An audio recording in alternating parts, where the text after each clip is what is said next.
The terminal was a cathedral of glass and sunlight, buzzing with the rhythmic click of rolling suitcases and the white noise of traveler chatter. To the casual observer, nothing seemed unusual about the woman in the long blue coat and the little girl in the yellow sweater skipping beside her. But Rex, a veteran K9 whose nose could peel back the layers of a lie, suddenly hit a dead stop. Rex wasn't supposed to move without a command, but his body turned to stone, ears locked toward a threat no one else could see. Then it happened. The girl raised her hand and made a silent signal no child her age should even know, the thumb-tuck gesture used by victims who cannot speak. Rex exploded forward, shattering the airport's calm and dragging Officer Mark with him as travelers scattered in a panic. This wasn't a routine patrol, it was a rescue for a child who hadn't made a sound. Stick with us, because the secret this girl was carrying would soon turn this terminal into a high-stakes battlefield for her life. Before we get deep into the story, please let me know in the comments where you're watching from. Hit subscribe if you're hooked in and ready to enjoy this story, because tomorrow, I have another beautiful story to share with you and I don't want you to miss it for anything. Now let's get into the story. Sunlight streamed through the tall glass walls of the terminal, painting shimmering pathways across the polished floors. Amidst the restless energy of families and businessmen, the girl in the yellow sweater walked quietly. Her grandmother's hand was wrapped securely around hers, murmuring promises of the long-awaited trip they had planned for months. The old woman looked hopeful, unaware that every step pulled them closer to a shadow from her past. A short distance away, Officer Mark scanned the crowd with the steady discipline of a veteran handler. Beside him, Rex, a German shepherd with instincts sharper than any technology, analyzed the shifting scents. Today was meant to be routine, just another shift of checking watches and monitoring security checkpoints. But Rex suddenly paused mid-step. His muscles stiffened and a low, urgent whine escaped his throat. Mark followed Rex's line of sight, squinting past the flow of passengers. At first he saw nothing. Then he noticed her. The girl's pigtails bounced, but her expression was distant, her eyes downcast. She wasn't crying or calling out, yet her tiny fingers were rhythmically tucking her thumb into her palm, a silent, tactical plea for help. Mark felt a chill. Rex had only reacted this way twice before, once for hidden explosives and once for a concealed weapon. Whatever Rex sensed now was a live, distress situation. The predator was already among them, and the girl was the only one who knew it. The morning light of May 2024 poured through the reinforced thermopane glass of the terminal, hitting the little girl's yellow sweater with such intensity that she seemed to glow against the sterile, gray backdrop of the airport. It was a soft, knitted polo-style sweater, the kind a parent picks out to ensure their child is easily spotted in a crowd. Her blonde hair was pulled back into two neat pigtails, secured by elastic bands that bobbed with every mechanical step she took. To any traveler rushing toward their gate, she looked like the personification of childhood innocence, a bright spark in a sea of weary commuters. But as Rex's gaze remained pinned to her, the contrast became haunting. The vivid yellow of her clothes didn't reflect the atmosphere radiating from her small frame. While other children in the terminal were tugging on their parents' sleeves to point at the planes or begging for snacks, this girl was unnervingly still. Her eyes, a pale, watery blue, remained fixed on the scuffed tips of her sneakers. She didn't look at the digital flight boards or the colorful gift shop displays. She moved with a rigid, calculated precision, as if she were walking a tightrope over a predator's den. Officer Mark watched her through Rex's eyes, his own training kicking into high gear. He noticed the way the woman in the blue coat held the girl's hand. It wasn't the loose, swinging grip of a happy guardian. It was a white-knuckled clutch, the woman's fingers wrapped so tightly around the child's wrist that the skin was turning a porcelain pale. The girl's free hand, the one circled by the watchful eyes of the K9, continued that rhythmic, desperate motion. The thumb tucked deep into the palm, the four fingers closing over it. It was the signal for help, a silent distress code popularized by the Canadian Women's Foundation that had become a global lifeline for those trapped in plain sight. The sheer brightness of the yellow sweater started to feel like a scream muffled by a heavy blanket. It was a protective camouflage, a way to signal, everything is fine, to the world while a private terror unfolded beneath the wool. Mark felt a bead of sweat roll down his neck. He knew that in high-stress domestic or abduction scenarios, the perpetrator often uses bright, cheerful clothing to deflect suspicion from the victim's internal trauma. It was a psychological shield, and it was working on everyone except the dog. Rex's ears shifted, rotating like radar dishes. He wasn't just smelling the floor wax and jet fuel anymore. He was filtering for the pheromones of high cortisol stress. The air around the girl felt heavy, charged with the kind of static that precedes a lightning strike. Mark checked his surroundings, his hand hovering near the grip of his duty belt. The airport was a labyrinth of security cameras and biometric scanners, yet here was a child using a manual, ancient form of communication because the technology around her was useless against the person holding her hand. The girl finally looked up, her eyes darting toward a shadow near a concrete pillar. For a fleeting second, the mask of the happy child in the yellow sweater slipped, revealing a hollow, paralyzed fear that looked decades older than her 5 years. She wasn't just afraid, she was waiting for something. As she and the woman moved closer to the restricted maintenance doors, Rex let out a sharp, guttural huff, a signal that the time for observation had ended. Mark realized then that the yellow sweater wasn't just a choice of clothing, it was a beacon. But as his eyes followed the girl's terrified glance toward the crowd, he saw a man leaning against a distant charging station, his face partially obscured by a newspaper. The man wasn't looking at his phone or his watch. He was staring directly at the yellow sweater with a predatory focus that made Mark's blood run cold. And as the man shifted, the light caught a jagged, unmistakable scar running along his jawline, a mark that seemed to trigger a fresh wave of trembling in the little girl. The man stood up, folding his paper with a slow, menacing deliberation, and began to close the distance. Mark realized with a jolt of adrenaline that they weren't just witnessing a kidnapping in progress. They were standing in the middle of a carefully orchestrated trap, and the girl in the yellow sweater was the only one who knew that the exit was about to become a dead end. The air in the terminal felt suddenly thin, as if the oxygen was being sucked out by the sheer weight of Rex's focus. Mark tightened his grip on the leather lead, his knuckles turning white. He knew the difference between a dog following a scent and a dog identifying a soul in peril. In their training sessions at the K9 facility, Rex was a precision instrument, snapping to attention for a hidden stash of C4 or a vacuum-sealed bag of narcotics. But those were games of hide-and-seek played for a rubber ball. This was different. Rex wasn't looking for a reward. He was vibrating with a primal urgency that transcended his badge. Rex's body language shifted into a dialect Mark had only seen twice in 5 years of active duty. The German Shepherd's center of gravity lowered, his haunches bunching like coiled springs. His tail didn't wag with the excitement of a find. It stayed low and rigid, a rudder steering his entire being toward the girl in the yellow sweater. His ears weren't just perked. They were pinned forward, quivering as they caught the specific frequency of the child's shallow, panicked breathing. To a passerby, Rex looked like a beast on the verge of an attack, but to Mark, he was a living alarm system screaming in a language of muscle and bone. "Rex, heel," Mark whispered, his voice a low vibration intended to test the dog's tether to reality. Usually, the command was an invisible wall that Rex would never cross. Today the wall was gone. Rex took a half step forward, his claws clicking sharply against the polished terrazzo floor. He didn't bark. Barking was for the loud, obvious threats. Instead, he let out a sound that started deep in his chest, a subsonic rumble that Mark felt in his own teeth. It was a warning lock, a behavior ingrained in the elite bloodlines of working dogs to signal that a high-value target was in immediate, life-threatening danger. Mark watched as Rex's nostrils flared, working overtime to process the chemical cocktail floating in the child's wake. The scent of lavender soap from her grandmother was being overwhelmed by the sharp, metallic tang of adrenaline and the sour note of cold sweat.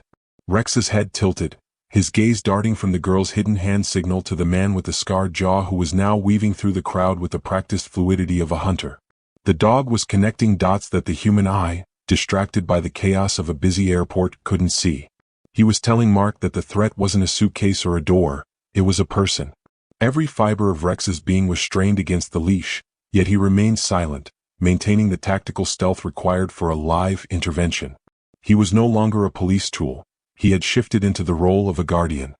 He nudged Mark's thigh with his snout, a hard, intentional, alert bump that broke the handler's momentary hesitation. It was the canine equivalent of a hand on a shoulder, a silent plea for Mark to trust the nose over the eyes. Rex knew that once they crossed the threshold of the terminal security line, the opportunity to intervene would vanish into the sterile maze of the gates. Mark looked at the girl again, then back at Rex. The dog's eyes were wide, showing the whites in a frantic whale-eye expression that signaled extreme distress, not for himself but for the situation unfolding. This wasn't a drill. There was no trainer waiting in the wings with a burlap sleeve and a stopwatch. The man with the scarred jaw had reached into the pocket of his dark tactical jacket, his fingers wrapping around something heavy and metallic. Rex saw the movement before the man's hand even cleared the fabric. The dog didn't wait for a verbal release. He didn't wait for the click of the collar. He simply lunged, not with the intent to bite, but with the intent to intercept. As the leash snapped taut, Mark realized he was no longer leading the patrol. He was being dragged into a confrontation he wasn't prepared for. But as Rex's front paws left the ground, a scream finally erupted from the crowd, not from the girl, but from someone who had just noticed the shadow looming directly behind her. The sudden, violent lunge of an 80-pound German Shepherd in a crowded terminal is a sight that triggers a primal, collective fear. As Rex's claws scrambled for purchase on the slick floor, the rhythmic clicking of suitcases was replaced by a cacophony of gasps and high-pitched shouts. To the travelers surrounding them, this wasn't a tactical intervention.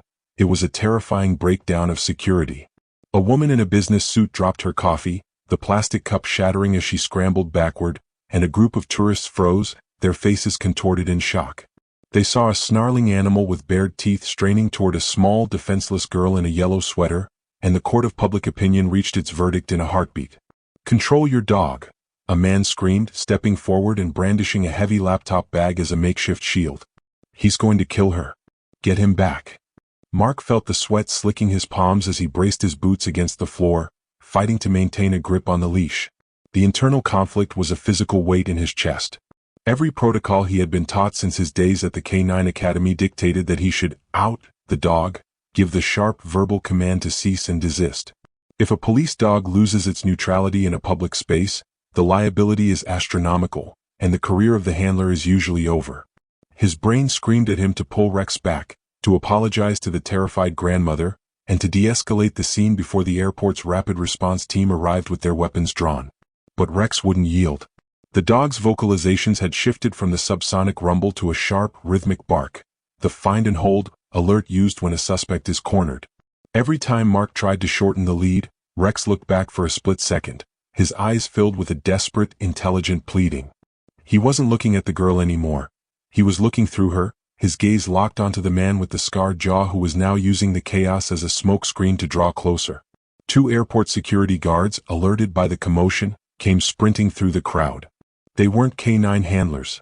They were patrol officers equipped with standard-issue Smith & Wesson MNP pistols and Taser 7 devices. Seeing Rex's aggressive posture, they didn't see a hero. They saw a liability that needed to be neutralized. "Officer, down your dog. Now!" one of them shouted, his hand hovering over the yellow grip of his taser. The crowd surged forward, fueled by a mixture of panic and a misplaced sense of heroism, some of them filming the encounter on their phones, their voices rising in a chorus of condemnation. Mark stood in the eye of the storm, his heart hammering against his ribs like a trapped bird. He looked at the little girl. She was the only one not screaming. While the adults around her were losing their minds, she stood perfectly still, her watery blue eyes locked onto Rex with a look of profound, silent recognition. She knew. She was the only human in that cathedral of glass who understood that the dog was the only thing standing between her and a nightmare. "Back off." Mark roared at the approaching guards, his voice cracking with the strain of holding back 80 pounds of pure muscle. "He's on a scent. Look at the girl." But the security guards were already closing in, their faces set in grim masks of duty. They saw the grandmother pulling the girl away, moving toward the very maintenance door where the man with the scarred jaw was waiting, his hand now visibly gripping a black, metallic object tucked inside his jacket. The crowd's interference had created a physical wall, a barrier of bodies and baggage that blocked Mark's line of sight and prevented Rex from reaching his target. Mark was trapped between his loyalty to his partner and his duty to the law, and the clock was ticking down to 0. Just as the lead security guard reached for Rex's collar to force him to the ground, the man with the scar made his move. He didn't run away from the noise. He lunged into it, his hand emerging from his coat not with a passport, but with the cold, matte black frame of a high-voltage stun device. The girl saw it first, and for the first time since she entered the terminal, her mouth opened to scream, but no sound came out.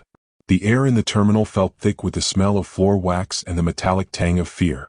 As the security guards moved to intercept Rex, the chaotic wall of passengers shifted, momentarily parting like a curtain.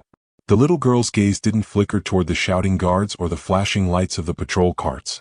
Instead, she looked into the polished surface of a nearby stainless steel column, a mirror-bright pillar that reflected the churning sea of travelers behind her. In that reflection, a shadow detached itself from the crowd. It was the man with the scarred jaw, his silhouette distorted by the curved metal, looming like a ghost in the machine. The girl's face went deathly pale, the vibrant yellow of her sweater now a cruel irony against her ghost-like complexion. Her throat worked, her small chest heaving as she fought a battle that had clearly been silenced for a long time. Mark felt the tension on the leash reach a breaking point. Rex was no longer barking. He had gone back to that terrifying, focused silence, his body vibrating so hard it felt like an electric current traveling up the lead. The dog's nose was tilted upward, catching the heavy, cloying scent of the man's cologne, a cheap, musk-heavy fragrance that clashed with the sterile airport air. Suddenly, the girl's hand, which had been frozen in the silent help signal, dropped to her side. She leaned slightly toward Rex, her pigtails swaying. In the split second of silence between the guards' shouts, she leaned forward. It wasn't a scream, it was a ghost of a sound, a dry, raspy breath that barely carried through the air. "He is here," she whispered. The words were so faint that Mark almost missed them, but they hit him with the force of a physical blow. It was the confirmation he needed, the missing link between Rex's disobedience and the reality of the threat. Mark's training at the Federal Law Enforcement Training Center, FLEC, screamed at him to take control of the scene. He looked past the security guards, past the indignant bystanders, and locked eyes with the reflection in the pillar. Rex didn't need the reflection. He pivoted his entire body, his neck muscles bulging against his heavy-duty nylon collar. He let out a single sharp index bark, a targeted acoustic strike that directed Mark's attention precisely to the man standing 20 feet away. The suspect was no longer hiding behind a newspaper. He was standing near a luggage trolley, his hand buried deep in the pocket of a dark, weather-resistant tactical jacket. The scar on his jaw, a jagged, silvery line of old trauma, twitched as his lip curled into a sneer. The man realized the game was up. He saw Mark's hand move toward the holster of his Glock 19, and he saw Rex's teeth bared in a silent promise of retribution. But instead of surrendering, the man's eyes darted toward the grandmother, who was still paralyzed by the confusion of the crowd. He didn't look like a common thief. He looked like a man possessed by a singular, dark purpose. He stepped forward, the heavy object in his pocket creating a distinctive weighted swing, the unmistakable silhouette of a weapon designed for subduing, not for killing. Mark felt the shift in the atmosphere. The skeptical crowd was starting to realize that the dog wasn't the predator. The grandmother's eyes widened as she followed Rex's gaze, her face contorting into a mask of pure, unadulterated horror as she recognized the man from her past. She gasped, a sound of recognition that chilled Mark to the bone. This wasn't a random airport encounter. This was a hunt. As the suspect's hand began to pull the black, metallic frame from his pocket, Rex didn't wait for the command. He sensed the impending strike, his instincts detecting the micro-movements of a man about to turn a public space into a crime scene. But as the man's fingers closed around the grip of the device, he didn't point it at Mark or the guards. He pointed it directly at the grandmother, his voice cutting through the noise with a chilling, possessive rasp that made the little girl collapse to her knees. "You really thought you could take her away?" the man hissed, his thumb hovering over the safety of the device. The terminal's sterile brightness suddenly felt cold, as if the shadows in the corners were stretching out to reclaim the light. As the man with the scarred jaw stepped forward, the grandmother's grip on the little girl didn't just tighten. It began to shake with a violent, rhythmic tremor. She stared at the man, her eyes tracking the jagged line of the scar, a mark earned on a rainy night in 1998, a night she had spent decades trying to bury under the mundane details of a new life. The travelers around them were still a blur of noise, but for the woman in the blue coat, the world had shrunk down to the predatory face of Elias Thorne. Elias had been a ghost in her history, a man who had never understood the word finality. Mark watched the grandmother's face drain of color, her expression shifting from confusion to a deep, visceral terror that only comes from a resurrected nightmare. She hadn't seen him since the final court hearing over 20 years ago, but the obsession that had driven him then clearly hadn't aged a day. He stood there, his thumb hovering over the activation switch of a Taser X2, a professional-grade conductor capable of delivering a high-voltage cycle that could drop a grown man in seconds. "You haven't changed a bit, Martha," Elias rasped, his voice sounding like dry leaves skittering across pavement. He ignored the K9's low, vibrating snarl and the security guard's confused shouting. His focus was singular, locked onto the woman and the child. "But the girl, she's the image of you. The way you looked before you broke your promises." The realization hit Mark like a physical weight. This wasn't a random abduction attempt. It was a long-game vendetta. Elias wasn't just after the girl. He was after a second chance at a life he felt had been stolen from him. In his twisted mind, the child in the yellow sweater was a living do-over, a chance to possess the innocence he had once tried to crush in the grandmother. The signal for help the girl had been practicing wasn't a new lesson. It was a survival skill passed down through a family that had been living in the quiet, desperate shadow of a stalker who refused to stay dead. Rex's hackles were fully raised now, a ridge of stiff fur running down his spine. He could sense the history of violence radiating off Elias, the scent of old bitterness mixed with the fresh, sharp ozone of the stun gun's battery. Mark shifted his stance, his hand moving to the retention strap of his holster. He knew that men like Elias didn't care about airport security or the presence of police. They were driven by a terminal obsession, a psychological state where the goal is more important than survival. The grandmother whispered a name, a plea that died in the air before it could reach the girl's ears. She tried to step in front of the child, her long blue coat fluttering, but Elias raised the X2, the dual lasers painting two small dancing red dots on her chest. The crowd finally began to realize that the danger wasn't the dog, it was the man with the laser sights. A ripple of true panic surged through the terminal as bystanders scrambled behind luggage carts and concrete pillars. Elias didn't flinch. He looked at the girl in the yellow sweater, his eyes softening into a terrifying, misplaced affection. "We're going for a walk, sweetheart. Just like we planned." As he spoke, he reached into his jacket and pulled out a heavy set of metal restraints, real high-tensile steel hinges that gleamed under the LED lights. He wasn't planning on a quick getaway. He was planning on taking her somewhere where no one would ever hear her signal for help again. But as he took a step toward the maintenance doors, Rex let out a roar that silenced the entire terminal, his muscles coiling for a leap that would defy every protocol in the book. The moment of frozen tension shattered when Elias Thorne lunged for the girl's arm.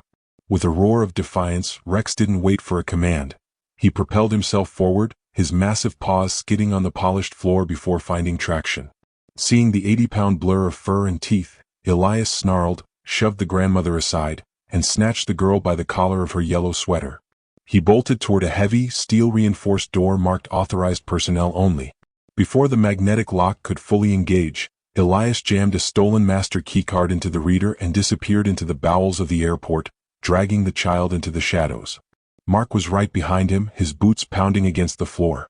"Rex, track," he barked, the official release finally giving the dog permission to hunt. They burst through the door and were instantly plunged into the deafening, mechanical underworld of the luggage handling system. The air here was a thick soup of grease, rubber, and the smell of industrial exhaust. High-speed conveyor belts snaked overhead and underfoot, carrying thousands of suitcases on a jagged, metallic roller coaster. Elias was fast, fueled by an adrenaline-soaked madness. He wove through the labyrinth of sorting machines, his dark jacket disappearing behind piles of cargo. Rex's nose never wavered. The dog navigated the moving belts with the grace of a mountain lion, leaping over rolling suitcases and ducking under low-hanging steel girders. Mark struggled to keep up, his eyes scanning the gloom. The lighting here was flickering fluorescent, casting long, strobing shadows that made it difficult to distinguish a person from a stack of crates. They surged past a series of industrial scanners and automated sorters. The noise was a continuous, bone-shaking rumble. Elias reached a junction where the conveyor belts diverged into a steep decline toward the tarmac loading zone. He didn't hesitate, sliding down a luggage chute with the girl clutched to his chest. The child's yellow sweater was now smudged with black grease, a bright distress flare moving through a dark sea of machinery. "Halt! Police!" Mark shouted, his voice swallowed by the roar of the belts. He saw Elias kick open a secondary maintenance hatch leading to a narrow, dimly lit service corridor lined with high-voltage electrical conduits and steaming pipes. Rex was already there, his barks echoing off the concrete walls like gunshots. The dog was closing the gap, his superior speed allowing him to navigate the obstacles that slowed the humans. Elias turned a corner, his boots slipping on a patch of hydraulic fluid. He stumbled, and for a fleeting second, the girl almost broke free. But he regained his balance, his face twisted in a mask of desperation. He wasn't heading for an exit anymore. He was heading deeper into the guts of the terminal, toward the massive ventilation fans that hummed like a subterranean heartbeat. Mark felt a surge of dread. If Elias reached the fan housing, the noise and the narrow catwalks would make a clean rescue almost impossible. As they tore through a final set of double doors, the environment changed again. They were now in the massive luggage loading bay, a cavernous space filled with heavy-duty tuggers and carts. Elias ducked behind a parked electric baggage tractor, his chest heaving. Rex circled the vehicle, his low growl a promise of imminent contact. Mark rounded the corner, his weapon raised, but he stopped dead. Elias wasn't running anymore. He had backed into a corner where the machinery formed a jagged wall, and he was holding the Taser X2 to the girl's temple. The dual laser sights flickered across her pale skin, and the man's finger was white against the trigger. But it wasn't the weapon that made Mark's heart stop. It was the look in Elias's eyes as he glanced at a massive, churning luggage shredder just inches behind them. The air in the luggage loading bay was frigid, a sharp contrast to the humid, grease-choked tunnels they had just fled. In this cavernous industrial hollow, the humming of the airport's central ventilation system sounded like the breathing of a great, metallic beast. Elias Thorne stood backed against a heavy-duty industrial shredder, a beast of hardened steel teeth designed to destroy unclaimed or hazardous cargo. He held the girl in a vice-like grip, the Taser X2 pressed firmly against her small frame. The twin green lasers of the device danced erratically across her yellow sweater, tracing a path over her heart. Mark stood 15 feet away, his feet planted wide in a tactical stance, his own duty weapon lowered just enough to show he wasn't looking for a firefight. Rex was a statue of coiled muscle at his side, his lips pulled back to reveal the white gleam of his canines, a low tectonic rumble vibrating through the floorboards. The girl didn't cry. She looked at Rex, her eyes wide and glassy, her tiny hands still instinctively trying to form the thumb-tuck signal even as Elias crushed her against his chest. "That's far enough, Mark." Elias screamed, his voice cracking with a high-pitched, frantic edge. The scar on his jaw pulsed red with his heartbeat. "You don't understand the geometry of this. You think you're saving her, but you're just interrupting a family reunion." "Elias, look at her," Mark said, his voice forced into a calm, low register used for de-escalation. "She's a child. She's not Martha. You're living in a ghost story that ended 20 years ago. Let her go, and we can end this without anyone getting hurt." A jagged, hollow laugh erupted from Elias's throat. He tilted his head, looking down at the girl with a terrifying, misplaced tenderness. "Not Martha? Look at the eyes, officer. Look at the way the light hits her hair. Martha was taken from me by people like you, lawyers, judges, police with their restraining orders and their orders of protection. They stole my future. But look at what the universe did. Gave her back to me. It grew her again, perfect and untainted, just so I could get it right this time." The madness in his eyes was absolute. He wasn't seeing a 5-year-old girl in a 2024 airport. He was seeing a second chance at a 1998 obsession. He truly believed that the biological resemblance between the girl and her grandmother was a cosmic correction of his past failures. He shifted his grip, and the heavy metal shackles he had pulled from his pocket earlier clinked against the girl's ribs. He wasn't planning on a hostage negotiation. He was planning on a permanent disappearance. He believed she belonged to him by right of his own suffering. "She's mine by blood and memory," Elias hissed, his thumb hovering over the safety of the taser.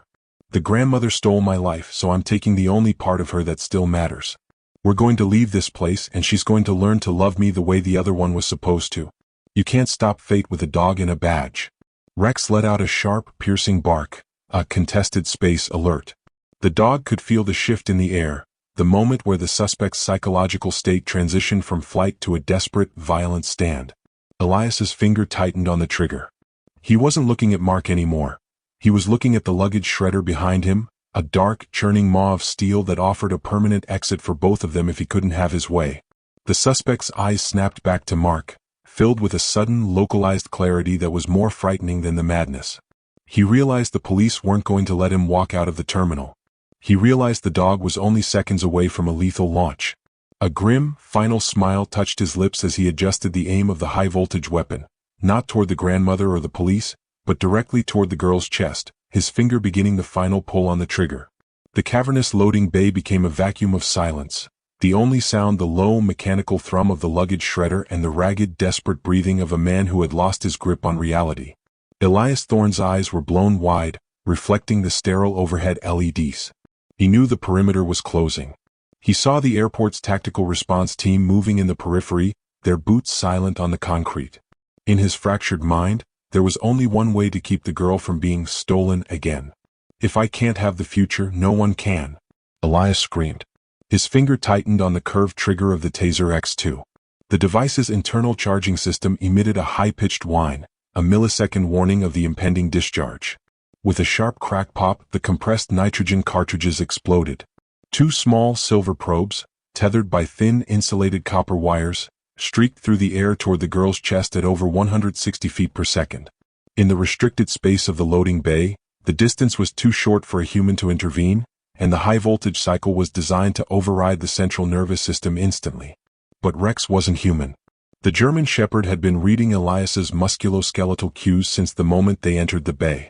Before the probes had even cleared the weapons bay, Rex launched. He didn't wait for Mark's attack command. He reacted to the save instinct that had been forged in the fire of his canine lineage. He became a streak of black and tan lightning, his body uncoiling like a massive spring. Mid-air, Rex twisted his torso, throwing his heavy chest directly into the flight path of the silver darts. The first probe buried itself into the thick, protective fur of his shoulder. The second caught the leather of his tactical harness. The circuit completed. 50,000 volts of electricity surged through the dog's body in a 5-second cycle. A guttural, agonizing yelp escaped Rex's throat, a sound that shattered Mark's heart. The dog's muscles went into immediate, violent tetany, his limbs locking in mid-flight as the neuromuscular incapacitation took hold. He didn't fall. He slammed into the girl, the sheer momentum of his 80-pound frame knocking her backward, away from Elias and the churning teeth of the shredder, just as the wires pulled taut.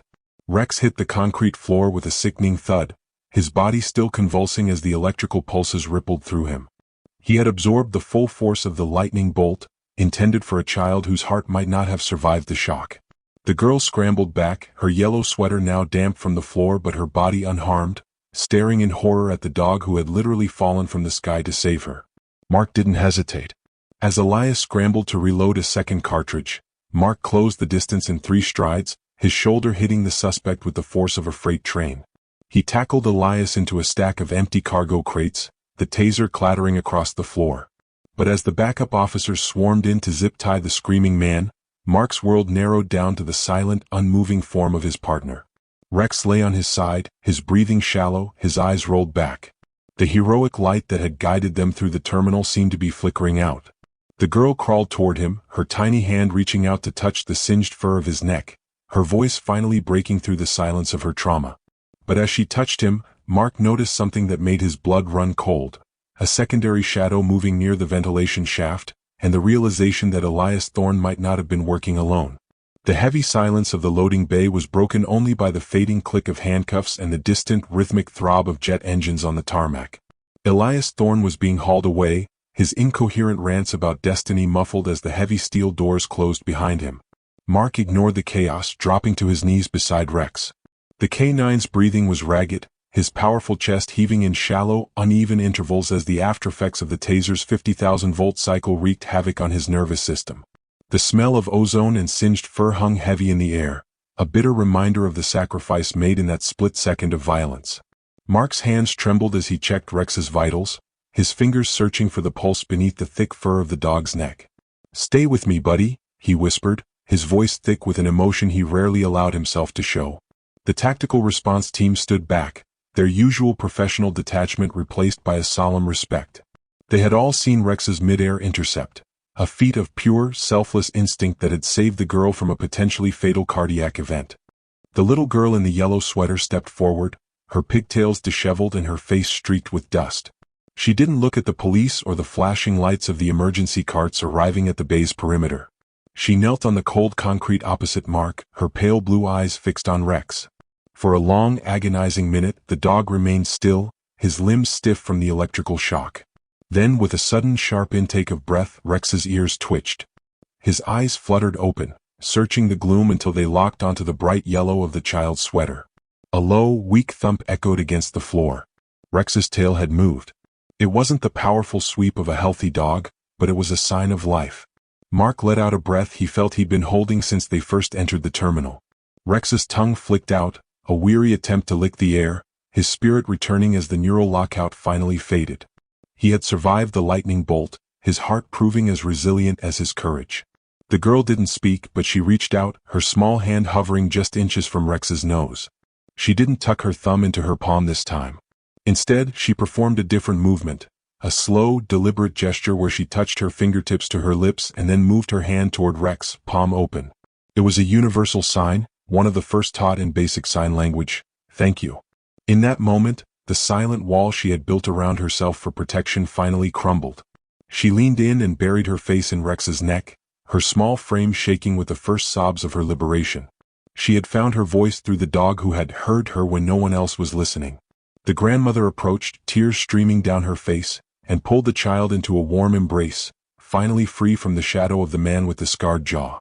Mark helped Rex to his feet, the dog wobbling slightly before leaning his weight against his partner's leg. The mission was over, the predator was in custody, and the girl was safe.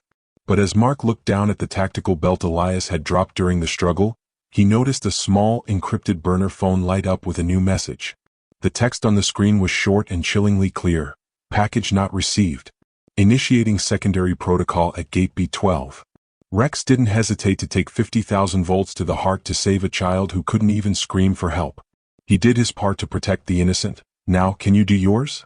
It takes less than a second to hit that like button and subscribe to ensure stories of heroes like Rex are never silenced. Don't let his sacrifice go unnoticed. Drop a "thank you Rex" in the comments to show he's a good boy.